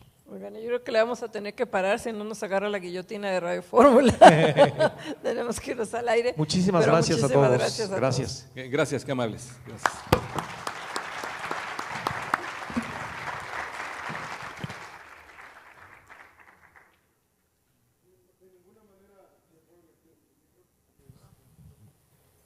Bueno. Sí, no los queremos correr, pero al contrario, ustedes son los que se tienen que ir a transmitir. Escúchenos en Radio Fórmula 103.3, por cierto.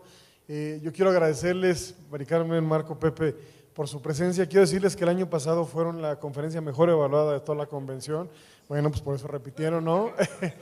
No, y creo que, mira, yo quiero, además también, al igual que muchos, tengo muchos años siguiéndolo, además tengo el honor de ser su amigo. Yo creo que uno de los grandes valores es que nos presentan un análisis económico-político con mucha profundidad, pero siempre con un toque de humor y de una manera muy amena, así que de veras creo que los afiliados lo disfrutan mucho. Muchas gracias, y me voy a permitir entregarles un pequeño reconocimiento y esperamos verlos muy pronto.